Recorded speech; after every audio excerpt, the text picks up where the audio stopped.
Damian Palmer and I, we've decided to do these pop-ups, September of last year? Yeah. Something like October? Yeah. And the reason for these pop-ups is just to kind of bring awareness as to what's happening in the real estate market, whether you're flipping, whether you're doing buy and hold rentals, new construction, commercial, short-term rentals like Airbnb. And then we're showcasing investors throughout Atlanta that are doing it themselves. They're pretty much going to give you the meats and potatoes, the pros and cons, and we just want to bring it out to anybody that's looking to get into the space. So I'm Joe Castaneda. I'm the managing director at Duke Allen Company. We're a private lending firm based out here in Atlanta, Georgia. We finance projects like these. We do fix and flip lending as well, bridge loans, commercial.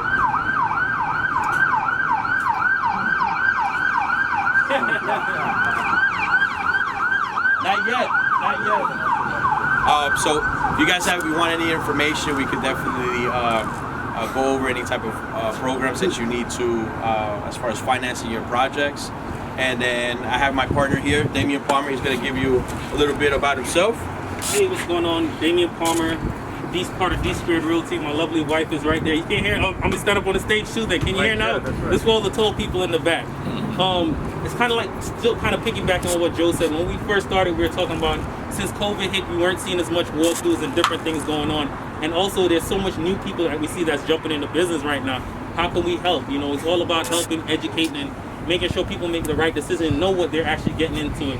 The biggest part is really showing exactly what's going on. Because, you know, everybody shows the great part. Yeah, we bought it for this, we sold it for that. But, okay, what about the struggles and different things that you have going through it? Partner with right lenders, making sure they actually close the deals and things like that. So, you know, when him was just chopping up and talking about it, we just started saying, hey, let's partner up with different investors. And these are people that are actually doing it now in our market consistently. And, you know, that's kind of what it is. And it's different type of levels, from people that's just starting their first flip, from people that have 500 flips and constantly doing it right now. So I appreciate you guys coming out. Today we partnered with Rich Munroe. Rich Munroe, how many Airbnbs do you have right now? 62. So 62 Airbnbs. So a person that has 62 Airbnbs, I listen when they tell me about Airbnb, you know, just because, you know, 62 Airbnbs, think about that, you know. He went through all the struggles already. It's all about cutting your learning curve short. So this is what we really love, bringing people like this out to really educate. Anybody that's not here, it's a loss, because when these laws change, they're going to be messaging Rich on Facebook like, hey, what's going on with this? What's going on with that? But you didn't come through the walkthrough. All right, Rich? So with that being said, let's give a round of applause for Rich Munroe, guys. I don't think I did Sorry, you're funny, bro. Project yourself. Yeah. Thanks, Joe. Thanks, Damian. These guys are great in sharing their knowledge with the industry, so I'm happy to participate in anything these guys do. Honestly, I've known both of them for 3 or 4 years now, and I'm happy to share the information, the story that we've gone through. My wife's in the business as well. We're both real estate investors, and we started with tax lien investing in Georgia and in Maryland as well. And so we bought and sold probably 350 properties and kind of saw the worst case scenario of rehabbing, kind of learned the business from the hoarders that had everything piled up in the bedrooms to houses in Baltimore with the backs ripped open and open to the elements, and auctioning and bidding and acquiring those properties. And so, like most investors, we started a little over 5 years ago, building up a traditional rental portfolio, and we were on our way. We had multiple properties in Augusta, Savannah, and Macon. And, you know, like most landlords, I was scratching my head. You're told, you know, bigger pockets, you're doing great if you're doing $400 a month per unit on a net after all your expenses. God forbid you have to evict somebody and then rehab the property again, that number starts getting very slim. And so we took a very close look at the short-term rental model, and for me it was like a light bulb moment. The properties going to liquidate in most cases, in most markets, anywhere from 2 to as many as 4 times what the traditional rental amount is. And so we built a scalable model from the beginning, and basically anything that didn't fit well with short-term rentals we sold back then. We had a rehab business, so we don't do a whole lot of rehabs anymore unless short-term rentals is a part of the exit strategy. And this is something that we've kind of been all in with. Been core focus for 5 years, and so we've got, like I was telling you earlier, 62 different listings right now. Most of them are here in the Atlanta metro area. We have 20 properties down in the Tampa, Florida market. We expanded down there just before the Super Bowl. Most of those houses aren't on the beach or anything, but that whole Tampa Bay area, you're 20, 30 minutes away from Clearwater Beach, St. Pete Beach, and it stays constantly busy no matter what time of year it is. And these are 3, 4, 5 bedroom houses. Most travelers now have a different mindset, and it makes economic sense for a large group of 10 people. Instead of getting 6 or 7 hotel rooms, you can pay $400 a night and you're in a 5-bedroom house with all the amenities of home. And so it's kind of been a shift in the way people travel, along with COVID kind of helping with that, in terms of people working remotely and having the flexibility and the freedom to go from city to city without having to go into the office. They can work as long as they got Wi-Fi and a laptop, they're good. And so that combination, from my perspective, Airbnb just went public a little over a year ago. They've got a little over 5 million listings worldwide. I look at this as the beginning. This is really kind of the cusp. A lot of people still don't know to this day what Airbnb is. And we have a lot of new people that are booking our properties as well. And so, I think this is a real good strategic option if you're a real estate investor and you're looking to see kind of what niche you want to fit in, because it is a lot of different things you can do. People are here that specialize in wholesaling and land, in mobile homes, like Jose over here. And so you can find your little niche, and that's what we did with short-term rentals. You can still use it to complement your rehab business. We've helped a lot of investors that have done awesome rehabs when the market was not as good as it is now. And we ended up doing short-term rentals for 6 to 12 months while the property was listed, so they can generate revenue at the same time. So there's a lot of different ways you can make this work for you. It's very easy to get started. You can short-term rental a room or a couch or a tent in the backyard to learn the process and to learn how to do this business. We actually started, our very first Airbnb was about 2 blocks that way in a quadplex, 1 bedroom, and we started with that one. And we like this area, for the obvious reasons. We're right now down the street from Ponce City Market.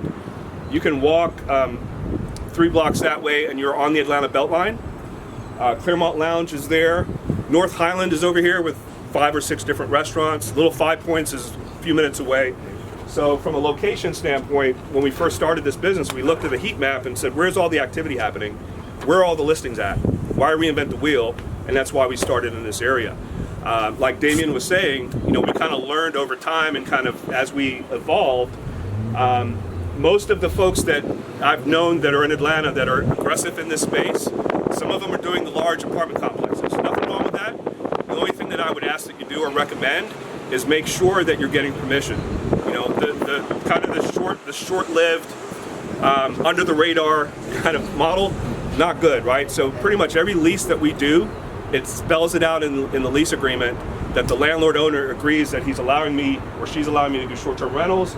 They're allowing me to put different locks on the property. There's a couple different things that we ask for, but it's crystal clear in the lease. Make no mistake about it. You have an out if there's something that changes in the regulatory environment, which we're going to touch on today as well. The City of Atlanta is about to start some new rules that are effective March 1st, and I'll give you the details on that. But so if you don't have those protections in the lease, then you're kind of setting yourself up for failure. So that's a lot of the things we teach in the workshop. A few of you guys have taken our workshops, and we dive into the details of how that works and kind of the best way to set up yourself strategically. So instead of going after some of the large apartment complexes, we went after some of the mid-size 4-unit, 8-unit, 10-unit buildings, individual owners. You get to access to talk directly to the owner. You're not dealing with a gatekeeper or a realtor or a property manager. And once you get them to conceptually understand the benefits of this business, the properties stay in much better shape. You would think that the high volume scares people away, and they say, "Oh, you're gonna have 5 or 6 guests coming through here every month. That's a lot of volume." Well, guess what? Every time they come and go, we're professionally cleaning. We're doing inspections, and so it's my best interest to keep that property at a caliber level, so that if anything happens to it, I don't want somebody walking in, whether it's a week ago I set it up or a year ago, it's got to look like those listing pictures, or your expectations are shot, right? So the properties end up staying in much better shape, and you can blink your eyes over 2 or 3 years and have a property that's got a long-term tenant versus one that's doing short-term rentals, and you're going to have to rehab that property that long-term tenant was in. It's just, it's just the way that it works versus the short-term rental model. And so We also do a lot of the heavy lifting from a benefit for the landlord, right? So I prefer myself to handle any handyman issues that come up during the month. It's all about reviews in this business. And so if I have somebody check in on a Friday and they call me at 10 o'clock and say the AC is out, it's not acceptable for me to say, oh, well, Monday or Tuesday the AC got to be here. No, this is not a long-term tenant situation. I've got to have somebody show up within an hour or two to set that expectation. And even if they're just there to kind of check the breaker, check the filter, do some things like that, the fact that we show up and be responsive is really what it's all about. The toilet's clogged. I don't want to call the landlord and wait 2 days for him to come. I'm going to have my handyman go out there. I'm going to pay a premium for that. But you are at this way that you manage that process to make sure that your guest reviews are in the 5-star range. So when we started, the other thing that you'll find in this business, once the landlord kind of sees that firsthand, so we started, and I'll probably start with this building and work our way back historically. So we started in this building with 4 units. This is a 27-unit building with 1 bedroom, 1 bath. Today we're going to tour, there's 2 different sizes. If you notice along this, when you came in from the garage, on the left side, there's larger units down the left side. So all the 3 levels on the left are 850 square feet, 1-bedroom apartments. Everything else on the inside are 650 square feet. So that's small, tiny, but we've made the best use of the space from a rehab perspective. This was a full gut rehab 2 years ago, and they basically rebuilt everything from scratch from the inside, just kept the shell. And so when we started with 4 units, a lot of long-term tenants were in here. Right now, this building is 100% Airbnb. And so the landlord owner was like, shit, you guys are killing it. I like what you're doing. The properties are staying good. I'm not having to evict people. You guys are paying on time. Automatically, it's a corporate lease. I'm not getting complaints about people. We do have issues that come up here and there, but we address them. We have a security service that's on call. But like the long-term tenants, they were having issues with people smoking marijuana, throwing parties, doing things that they shouldn't be doing, and just causing a big headache. And so this was probably a little over a year ago. He said, you know what? Every time somebody expires on a lease, I want you guys to convert it over to a short-term rental. I'm like, all right, good. And that consistently is what happens, right? So on our very first quadplex, it's on Bonaventure, a few blocks that way, all 1-bedroom, 1-bath units. Started with 1 unit, same exact thing happened. They're like, oh, this other tenant's giving me such a hard time. Let's convert them. So we ended up getting 3 units in that building. Over on Greenwood Avenue, which is a few blocks that way, closer to North Highland, we did an 8-unit building. The owner of the building actually acquired the building with one of them being an Airbnb. She didn't like the headache of the guest communications and all the stuff, so she said, look, just take that one as the starting one. Within 2 or 3 months, we had 4 of the units in the building. Barnett Street, that building right there, you can probably see it from here, at the corner, 4-sided brick. It's a 3-story building that has 10 units in it. And so we had the same owner that owned the Greenwood Avenue property, owns that one. So we ended up putting 3 units in there. And again, it's all, this whole location, the reviews are all about walking to dinner across the street, walking to Ponce City Market, the Beltline. Piedmont Park is probably a 15-minute walk on the Beltline from here. And so when you capture that kind of market, what we've done over time, those buildings were great, and they're all, albeit some of them are 100 years old, so the floors creak, and so it's got that character thing to it. But at the end of the day, as we've evolved, we've kind of gravitated to, obviously, all our properties now are kind of recently remodeled, right? And so we've got this building, we've got a quadplex over in Piedmont Park that was a new build that's near 5th Street and Piedmont Avenue. It's probably 3 blocks from Piedmont Park. We've got a 22-unit project we're doing on Briarcliff Road, which is a few blocks this way as well. Also recently remodeled. Also having the starting point conversation with the owner to convert 8 units into 22 over the next 6 to 12 months as those leases expire. And so it's all about strategically targeting not only the area, but the type of property you want to do this with. And from there, you just kind of rinse and repeat. We had something like 8,000 guests last year in all of our properties. I have 0 employees. Everything's outsourced. We have a virtual assistant, guest communication team. We have local handymen, local cleaning operations, and I have 0 employees. And so there's a way to automate this business in the beginning and be strategic with it and scale. And so we're at 62 listings. I'm probably due to add on maybe 2 or 3 more VAs as we continue to grow. We're probably going to be at 100 by the end of this year. We're looking at other markets as well. We've got properties up in the Blue Ridge Mountains, and that whole area is a whole other animal of opportunity. You know, there's hundreds of mountain properties and lake properties up there that are just ripe for vacation rentals. So that's another thing we're looking at is the luxury tents. And when I told my wife that, she looked at me cross-eyed. Until you see what it looks like, it's not like a pitch tent.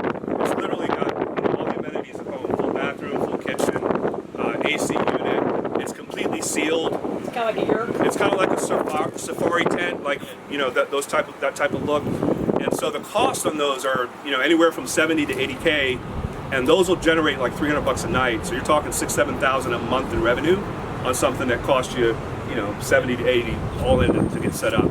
And so that's another thing we're looking at on different destinations. There's also luxury pods, there's container homes. I know Jeff's active with the ADUs, with tiny homes, does a great job with those. And so there's a lot of different aspects of this business that you can kind of maximize your revenue based on what your costs are.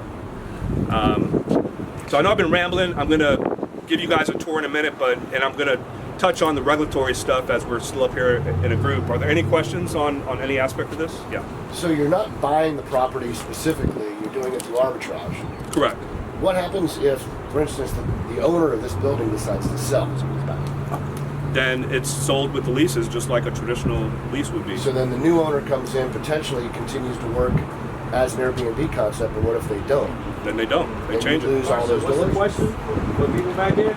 Oh, the question is if the whole building is owned and the whole building is Airbnb and they sell the building, what's the exit strategy at that point if the new owner doesn't want Airbnb? You lose the doors, right? You lose the doors, but you're still based on the terms of the lease.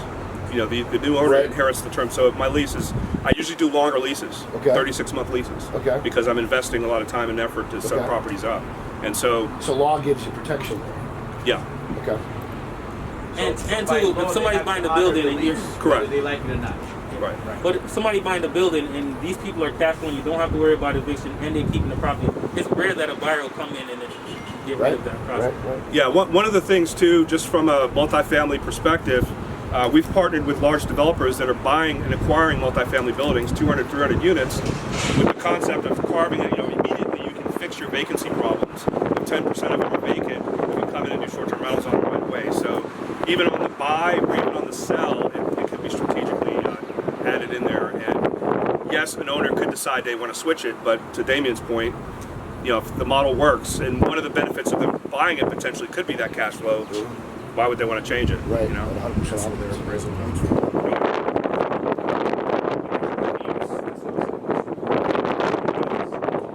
I'm seeing Superhost. What is that? How you get it? Yeah, so Superhost, we cover this in the training. You gotta treat this like running a business, right? Obviously, there's a lot of hosts that kind of just do this as a hobby, but if you want to do this like a business, you want to maximize your profit potential. Superhost status gives your listings preferential treatment when folks are searching on Airbnb. And so, in order to be a Superhost, it's reviewed by Airbnb every 3 months. You have to maintain a 4.8 out of 5-star review. Right, that's one of the 4 categories. The other one is starting out, you have to have at least 10 bookings under your belt. So when you first start, your responsive rate should be 90% plus, which you should be responding anyway. And give it 24 hours to do that. But our average response time is 5 or 7 minutes. If somebody's inquiring, you don't want them to move on to the next thing, right? And the fourth thing is cancellation rate. You got to have 0 cancellations. And so if you think about it, if people are booking, they don't want to be canceled on the last minute. And so it's frowned upon. You know, they don't want you to do that. You get penalized. And just one cancellation will make you lose your Superhost status. You got to wait another 90 days before you can get the review So again. the cancellation is on you canceling, not the guest canceling. Correct. So the guest can cancel, and that happens quite often for obvious reasons. But you can't cancel the guest. Yeah. Say that again? Acquiring the property before we hit the market. Am I acquiring the property before they hit the market to rent? When you reach out to landlords, are they rented or you reach out, you find that these properties don't even get on the market? Yeah, so it depends. Most of the time, I'm just like everybody else that's got properties listed for rent. That's where I'm starting. right? For the most time, for most of them. Yeah, Johnny. Upfront costs to start one. On average, what is that? How much is that? Yeah, to do it right, and when I show you the one bedrooms below, What was the question? the question is what's upfront cost to start these? So like on a one bedroom, which I'll show you a few of them today, so you get a sense for the different sizes. You're in the 6,000 to 7,000 range. Now you can get away with 3,000 or 4,000, and get IKEA furniture. Or nothing against IKEA, but we step it up, and you'll see the furnishings that we have in our units. We don't skimp on the decor, and for the obvious reasons, your long-term strategic plan is to make sure you can maximize your nightly rate, and you can't do that with just kind of discounting items. So, and you also get ample supplies in the beginning, and so again, running this like a business, we don't expect the cleaners to clean the towels and the sheets inside the units. We have a Concierge Service that comes separately, and they will get all the dirties and bring them back within 24 hours. And so you need enough inventory in the beginning to be able to handle that back and forth, account for holidays, account for damages and things like that. So for a person starting off one, because you're saying cleaners bringing it out and things like that, what do you tell the person, hey, this is my first one? If you're planning to scale, do you start off with the cleaners coming in and out, or do you have your cleaner cleaning on site? Yeah, that's a good question. I mean, there's no reason why you can't start it out from day one with that process, but some people start cleaning it themselves. I like to stay in my lane, and I don't want to hire and fire cleaners and have to deal with that mess, so everything's outsourced. I have a separate company that does that. That's just my personal preference. There are people in this business that will start it and they'll be the ones doing the cleaning. I'll speak to that because I was that person. Okay. Because I didn't have the money to do all that. I hadn't made no profit. I invested $8,000 to get started. So my cleaners clean. I did have a cleaning company, but they cleaned my stuff in the unit. But I had to overstock up front, so all they had to do was change out everything, make it up, and keep the washing, and turn the hall closet into my storage and put a lock on it. That's what I did too. I had all my overstock for coffee and all that stuff inside the unit. They had a key, so that's how I did it. I even took the cleaning course. So if I need to come clean it and something happens, they have emergencies, what you gonna do? You got a guest checking in, you gotta be able to put your unit back together. So I invested in that stuff so that I would know, number one, what it should look like, and number two, if I walk into an inspection, do I have a good cleaning company or not? But I partnered with another person who kind of did all that legwork for us, so we had a reputable, referral source. But yes, I did that because I only got one unit, so I did all that. There's nothing wrong with doing that, No. and from an efficiency standpoint. I'm just asking because I don't know what questions people are asking, so I'm just going to be throwing a bunch of questions. And I do have a question too. Sure. So when you go approach to talk to a apartment complex property manager, how do you go in with that? Because, and I'll be honest, I was the under the radar person. I go and say, do you have corporate leasing? But of course, now that I got my experience, that is going forward the way that I work. And so I haven't actually pitched or talked to anybody, but that's what I want to do so I can get my next unit. So how do you go? Do you go with a portfolio, or you just go in and make your tour appointment, like you're gonna lease it and then? Yeah, so it's a little bit of a balancing act. Some people say it's better to wait to disclose what you're doing in person, have that in-person meeting, but sometimes that can kind of piss somebody off if they either want to do this or they don't, right? If they don't, they're gonna be like, oh, you made me waste my time and come out here because we're not interested in that. Okay. So I usually try to err on the side of disclosing that as soon in the conversation as possible, and talking about some of those benefits that I threw out there, and getting them thinking about that in scheduling the appointment to go look at the property, and kind of giving a caveat. Look, I've got to confirm the property is going to work for us, but are you going to be open to this type of strategy? And then with the lease, do you type up your own lease so they can see what you need your lease agreement to say if everything is a go after you do? Yeah, so we typically have an amendment. So I don't really like changing their lease, or I just use their lease and have an amendment added that has all these different They feel stipulations. more comfortable with that one. Right.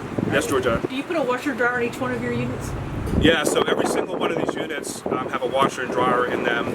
The smaller units in this building, like I said, 650 square feet, but they're stackable.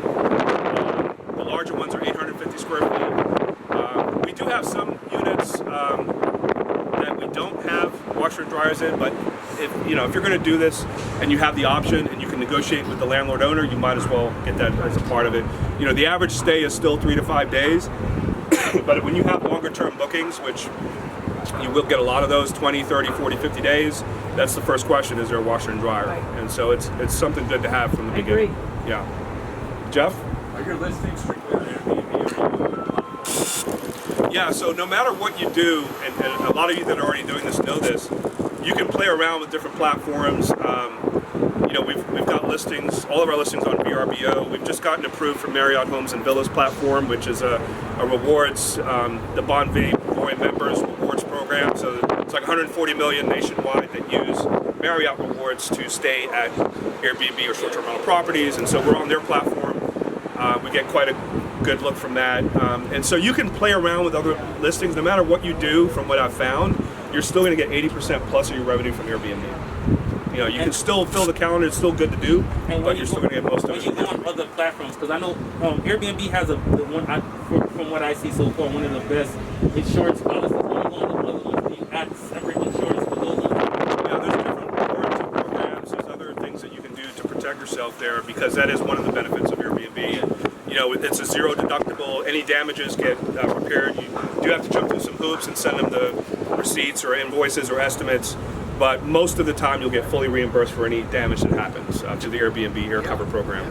So when you have 30-day bookings or longer, do you send them a separate leasing agreement, since, you know, people can establish residence Yeah. for 30 days, and renew every 30 days if they're going to stay longer, so that, you know, and you allow them to have packages or mail delivered if they are a long Yeah, for sure. Yeah, no, that's a good question. So obviously, short-term rentals, 30 days, less than 30 days, these are guests that are staying in your home, and so you have to adhere to the house rules. If they violate those house rules, you can immediately have them removed as they're trespassing, so there's no eviction law that kicks in. But to your point, when you have longer term stays, we do have a rental agreement that gives us, they basically sign their tenant rights away and agree to that, and so that if there are any issues that come up, we can still remove them from the premises. And we have a security service that'll come and physically remove somebody if something goes wrong. Do you have a template, like, you know? Yeah, he's supposed to be here today. One of my security guys, his name is Paul, and he's with the vest on He's and bigger everything. than me. He's my size. He's armed and very intimidating, so, you know. So if they do 30 days, do they stay in the Airbnb activity? Do you still have to do the booking through Airbnb? Sometimes, but sometimes, you know, that's where your direct bookings come in, right? Okay. So a lot of times you can flip them over to a direct booking, and I mean, at the end of the day, Airbnb, you're getting charged 3%. When you do a direct booking, you're going to have, you know, credit card fees that are in the same 3% range. So economically, you're not going to make up. But what you're going to do though is make it more attractive for the guests, because they're charging on the other side. The guests pay another 15% in most cases for the Airbnb fees, and so they're going to save by doing a direct booking, and then they'll become kind of more of a regular guest as well. So that has opened up another question. So when you do a direct booking, you have another insurance policy for that, because no longer it's not protected by Airbnb. Yeah, you can do like a warranty program that you have the guest pay for, like $35 for the stay, and then anything happens, you can follow with the warranty program. What company do you use for that? There's a couple different ones. Safely is a good one. Safely, SAAFELY. Yeah. Yeah. Insurance for like During the beginning of the pandemic, did you see a slowdown in stays and short-term rentals? I was following another young lady who was doing luxury rentals, and I think she lost her tail.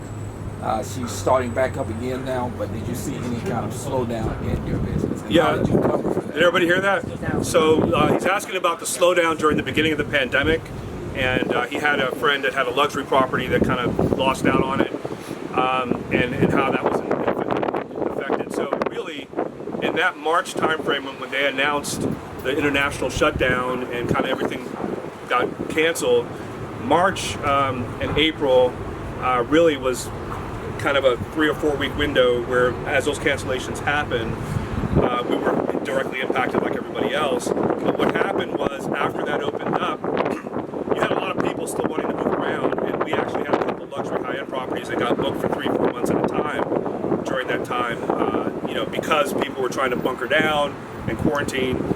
We had a lot of people that we housed for essential workers. nurses, even doctors and nurses that live in the same neighborhood that wanted to protect their family at home. You had a lot of activity. You still had life happens. You still had people getting divorced. You still had people relocating. You still had people got insurance work on their home, so the insurance pays for them to go stay somewhere else.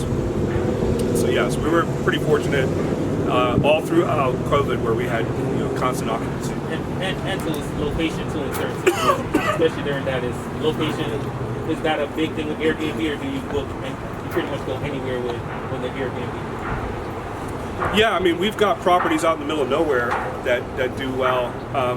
You think Beaufort, Georgia, excuse me, not on the lake, but we've got 3 5-bedroom houses up there that have been 85% occupied. Nice. Yeah, so that's a constant. Doesn't matter where it is. It's just a matter of The experience. You have to create that experience. you create the experience, and like I've talked about, there's always a need. Somewhere. Family members are visiting the area. They, instead of a hotel, they'll stay there. Yeah. So it's definitely The biggest thing is taking nice pictures, right? Whoever is your photographer, how they manage and how they strategically put pictures on your ad, on your listing. Now, obviously, getting to short-term rentals, you're creating yourself a job, right? So you want to kind of be like Rich said was, hey, try to find a system that literally works by itself. So I heard that you have like a 24-hour concierge service. Can you explain to us a little bit about that, how that works? Yeah, sure. So in the beginning, you're going to want to do this yourself, as most of you have done, to learn what to expect. Which means you're basically going to be taking messages sometimes in the middle of the night. You have people inquiring from the West Coast, or you have a guest staying there that has an issue. And so you're going to learn kind of the ins and outs. Some of it can be automated with automatic messaging with the platform that kind of helps you be consistent. So check-in instructions, check-out instructions. During their stay, you can do like an automatic thing that goes to them automatically. But as stuff comes up, you do need a person to have that interaction. They've tried to do kind of the VI thing and be able to do virtual responses. It hasn't really been that effective. People know if it's a bot or if it's a live person. And so we've got several virtual assistants that actually handle pretty much 90% of the guest communication. And in most cases, it's me on the profile, and they're communicating to the guest as Rich.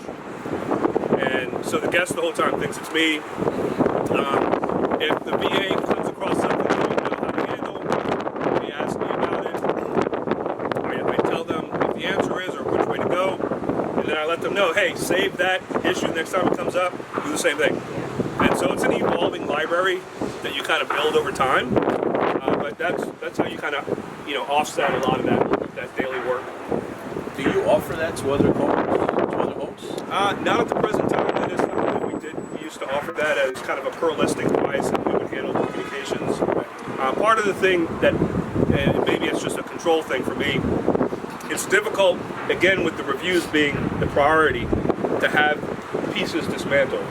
So if I'm handling the guest communications and you're handling the cleaning and the handyman, and I'm at your mercy of something not getting done correctly, and the reviews can get, so it's kind of difficult to piecemeal it that way. That makes sense. So yeah, I'm gonna fix it right now. You call them 2 days later, the repair guy still ain't coming. Yeah. But if we had an Airbnb, we owned it, we were running it, and if we want to do that, we turn it over to you. So I do a full service management for 20% of the rental revenue. So we would do everything from start to finish. You would get a monthly report of the rental revenue, less our fees and less any expenses, and we would handle everything else. So completely passive. Correct. Yes. Since reviews are important, how do you handle when a tenant or prospective, whoever it is, want to complain just to get like 10% off or 15% off? You know they're going to give you a bad review if you don't discount their stay. He sends Tony. With the holster open. The hosts are ready to go. So did everybody hear that question? Yes. Yeah. So not in the back. So he's asking, what do you do if somebody's trying to try to get a discount and say, well, I'll give you a bad review if you don't give me a discount, right? Do you think that's kind of from the beginning? Because it's really about vetting people from before they even come to your property. If you're vetting them properly and you're priced right, you don't even see a lot of those customers in the first place. Customers have reviews too, though. Yeah, they do. Yeah, so They it's do. a two-way street. Yeah. You know, the guest knows they're going to get reviewed by me. If somebody were to approach me with that, it's very rarely happen, but if that were to happen, you can basically report them to Airbnb. It's against their policy for somebody to use that as a negotiating chip based on the review. The whole concept of the culture and the community is that you're gonna come stay at my place, you're gonna give me a review on what happened, and I'm gonna do the same how you treated my place. So Yeah, 'cause it hurts you both ways. Because then if he comes back around and leave a bad review for you, I'm not gonna host you. Next time you come, I'm gonna check your review. Oh, no, I won't be able to stay anymore. I don't want to keep this guy to come stay. So at it's my a place. two-way street, and so it's very rare that somebody would do that. But if they did, then we're not going to negotiate with you, and I'm going to flag him to Airbnb. So I want to piggyback off that. That's why it's recommended that you keep that line of communication on the platform, because it's documented, right? You got a paper trail of somebody threatening you because let's say something happened in that unit. Let's say they found, I don't know, a hair on a pillow, whatever, right? And they're like, well, if you don't give me this after they made the reservation, they've stayed there and they found this piece of hair right on the floor. Then they'll say, hey, you give me a discount or else I'll give you a bad review. So obviously they document that, and then you can tell them, hey, Airbnb, this is what happens. So then that's when they get hit with that, okay, well, you know what, we're not going to even give you the opportunity to make reservations if you're doing this type of business, right? And you'll get that. Trust you and me, you'll... Make sure you communicate on Airbnb. So they'll reach out to you personally. Do your reply on Airbnb. Keep your communication on Airbnb. Because if it's against you and them, then they don't know what you're talking about. Well, my person was strategic. That was my example. Yeah. I gave her what she didn't say those exact words, but she was recognized. I have some concern. And she listed was fixed that address in a 48-hour period. So she listed to justify never mentioned one time within the communication every week for a long-term stay. She tried to say she saw roaches and rats, and then of course smelling police smoke, but never mentioned that in the chat. She was the one smoking. Nah.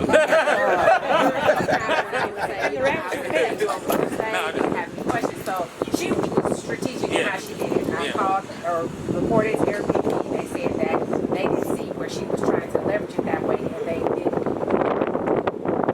Wasn't going to side with me. So I just told her what you did with the review. You have to give Airbnb something. I'm not a hotel.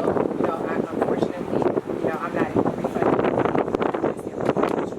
Brought to you within the time of fashion. So I did the best that I can to give you the service, and I'm sorry that you were not satisfied with your stay. Because at the end of the day, if it was that, if what you said, why did you stay the entire time? And I saved it, so after you checked out. So yeah, the issue I had, but you know, she really was strategic in how she tried to work it and make it work to her benefit. Sound like a professional. Like that, and I vetted her. I got on the phone. I talked to her before the stay, and you know, she gave the impression she was a good guest. Yeah. So it was kind of shocking. Did she have any reviews prior? Not really. Okay. So then I did give the rebuttal review after she did that and explain, say, hey, you may not want to rent to her because, you know, X, Y, Z. If it was something like, okay, the air conditioning went out, you know, then I could understand. But again, they were all minor things. They all were addressed in meetings, which, you know, that is part of what happens. It happens at hotels. Right. But, yeah, so you just have to, you know, have good rebuttals, but be professional. And if they're going to give you a bad review, if there's a rating Susan, you know, she gave me a 3 out of 5 stars, although she rated me 5 stars out of 3 out of 5 categories. So really, I should have had a 4-star review. But, you know, it didn't give me too much, but I just said I'll take the hit. Jeff, you had a question? Yeah, do you mind going over the... Sure. All right, guys, I want to respect your time. We're already past the 1 o'clock mark. We still got to go through 2 units. Let's go to the first one and we'll answer Jeff's question, okay? So if you want to go ahead and show us 2. Primary resident requirement. So San Francisco, Chicago, New York, Savannah, a lot of them have that kind of as their go-to, right? So when major cities start to contemplate how they put the rules in place, that's usually where they start. And so the city of Atlanta has instituted, effective March 1st, that in order to do short-term rentals in the city of Atlanta, you have to have your primary residence here, and then you can do your primary residence plus one other property. And so a lot of the details around this situation, where I don't live in Atlanta, I actually live in Beaufort, and I've got multiple units, is not addressed in that ordinance. And so I've actually formed an association called amstra.org, the Atlanta Metro Short-Term Rental Alliance, to specifically address with the city all those examples that they haven't accounted for, right? There's people that are doing, like Georgette, she might have a property that she's doing short-term rentals. She doesn't live in Atlanta. Jeff has multiple properties. You might live in Atlanta, but you've got more than 2 properties. And so there's all these different circumstances that the city of Atlanta hasn't addressed yet.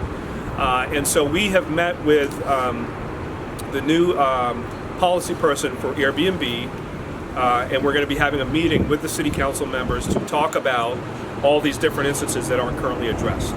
And we've also looked at hiring a lobbying group that's an ex-Atlanta city council member that's very experienced, has a lot of relationships, as well as a few other different strategic options. The board members, there's 9 other board members that are all similar to myself, multiple listings, more than 10, in some cases 40, 50, 60 listings in Atlanta.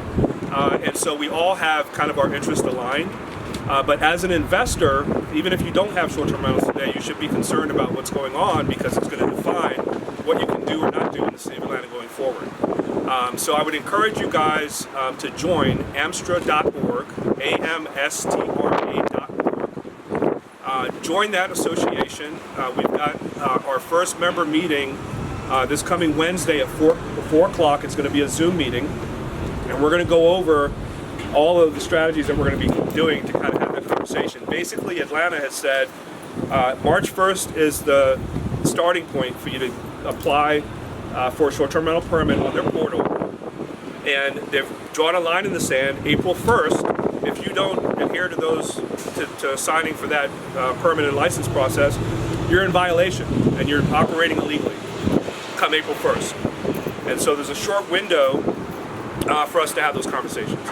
So, yeah. I wanted to ask, you said living in Atlanta, is that city of Atlanta, or hey, I'm literally 3 doors in DeKalb, City, within the city of Atlanta. So you have to be a permanent resident within the city of Atlanta. What about by the bedroom? I know you said short term, which is nightly, less than a month. What about by the bedroom rentals? Is that incorporated in that? It's not, because you're right, it's based on the 30-day definition. So this doesn't account for corporate rentals, or those of you familiar with pad split, where it's kind of a room sharing environment. If you're doing 30 days or more rentals, this doesn't apply. So one other thing, my Facebook group is called Atlanta Short-Term Rental Investors. I know some of you are already members of that. Join that Facebook group. Anytime we do any workshops or events, we'll announce it on that Facebook group, Atlanta Short-Term Rental Investors, if you search for it. All right, so before we go on the tour, any questions on the ugly regulatory stuff? It's pretty straightforward, unfortunately. We have to deal with it. But I'm pretty optimistic about it. I think there's some details that have to be worked out. We've got a new mayor that's an ex-Atlanta City Council member and is favorable to commerce and business. And so I think in the end, it'll all work itself out. It's just a matter of figuring out those details. Yeah. Last question. So you don't own this building, you're renting it out. Did you push for the upstairs to be cleaned up for use with the tenants? And also, I poked my head around next door, that's unutilized space there. Is that going to be utilized for something to raise the value? When you said next door, on the other side of the wall. literally over the wall. oh, here, yeah, no, that's kind of left intentionally open. So yeah, they've designed it in this manner to keep that side open. Okay. Not for any particular reason, but I agree, it is kind of wasted space. Yeah, it's like the wasted space. There's the undercover option there. At this side, I think it could be used something. Right. Yeah, they made that decision in the beginning. So. All right, so I know there's a lot of us. What I'm probably going to do is take 2 groups. And so we'll do half of us, and I'll do a quick walkthrough, and then I'll come back and get the other half of the group. Okay. And then we'll finish up downstairs. No.